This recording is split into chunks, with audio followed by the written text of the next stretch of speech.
Israel Iran जंग से जुड़ी एक और बड़ी खबर सामने आ रही है। ईरान ने इजराइल पर दागी कई मिसाइलें, एक के बाद एक कई मिसाइलें दागी गई है। ईरान ने हमले का वीडियो भी जारी किया है। तो लगातार एक के बाद एक कई हमले का वीडियो सोशल मीडिया पर सामने आ चुका है और ये तस्वीर आप देख रहे हैं। ईरान की तरफ से जो ये हमला किया गया है, धुएं का गुब्बार दूर तक नजर आया है और इजराइल में इस वक्त डर और खौफ का माहौल लगातार बना हुआ है और ईरान अपने हर एक हमले का बदला लेने के लिए बिल्कुल तैयार। और ईरान की तरफ से एक के बाद एक कई बड़े हमले किए जा रहे हैं। इजराइल के कई बड़े शहरों को निशाना भी बनाया जा रहा है।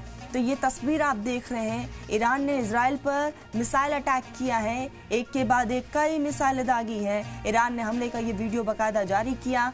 आपको बता दें कि इसकी शुरुआत इजराइल की तरफ से की गई और आज इस जंग का छठा दिन है और लगातार एक के बाद एक ईरान की तरफ से अब अटैक किए जा रहे हैं। और ईरान ने साफ तौर पर अपना रुख स्पष्ट करते हुए कहा कि अगर मेरे शहरियों पर किसी ने भी आंख उठा कर देगा, अगर उन्हें नुकसान पहुंचाया तो ये बर्दाश्त के बाहर है। और उसकी ये तस्वीर जहां ईरान ने इजराइल पर ये अटैक किया है, धुएं का गुब्बार दूर तक नजर आया। इस वक्त आईडीएफ भी अलर्ट मोड पर है। इजराइल के लोगों के लिए अलर्ट घोषित कर दिया गया है। लोगों को सुरक्षित स्थानों पर पहुंचाया जा रहा है इजराइल में। दूसरी तरफ इजराइल के पीएम बेंजामिन नेतन्याहू ने अपने शहरियों के लिए बाकायदा एडवाइजरी भी जारी की है और दूसरी तरफ ईरान की तरफ से एक के बाद एक कई अटैक किए जा रहे हैं।